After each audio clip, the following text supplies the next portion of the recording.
ওকে মারা যাবে না। অন্যায় করেছে, সাজাও পাবে। পাপিকে খুন করে নিজের পাপ মারিও না।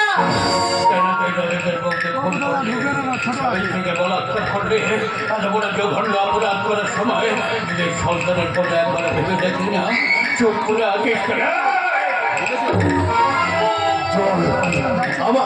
আমার শুধু একটু জল ভিক্ষা দাও।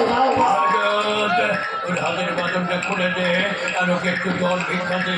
আর সত্যি কথা না বললে ওকে কঠিন শাস্তি দেওয়া হবে। ঠিক আছে জমিদার বাবু, ওকে আমি জল ভিক্ষায় দিচ্ছি।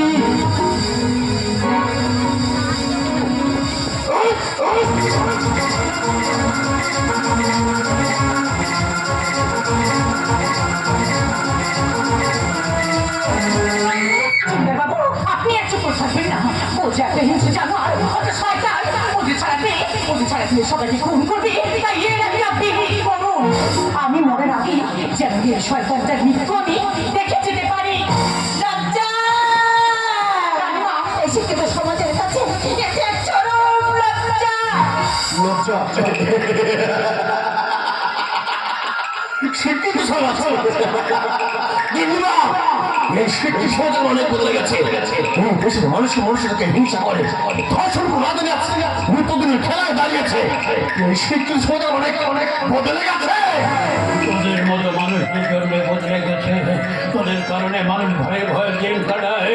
ধর্ষণ, খুন, রাজনী, ভেবে দেখিস না কত বড় ভুল করছিস। কিসের ভুল? যারা দেশের লক্ষ লক্ষ কোটি কোটি টাকা সম্পদ চুরি করে ওই বিদেশে চলে গেল, তারা কোনো ভুল করলো না। আর যে ছেলেটা খিদে চালায়, ওই রাস্তার দোকান থেকে একটা রুটি চুরি করে খেতে বলে, সেই ছেলেটা কি বলে ভুল করছে? অন্ধকারে অন্ধ সত্যের দাঁড়িয়ে আজ সেই সত্যের সামনে দাঁড়িয়ে আজ গ্রামের সকল মানুষ সত্যের মশাল হাতে নিয়ে দাঁড়িয়ে আছে।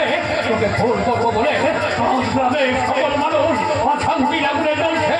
তোর বিচারে কিসের বিচার? আমি সুকান্ত রায়, আমার বিচার আমি নিজে করি। একটা কথা বলে জমিদার বাবু, আমি একটা আমি চিতাবাদ দিতে খানা পাই। চার আমার দিকে দায়িত্ব প্রকাশ শেষ হচ্ছে।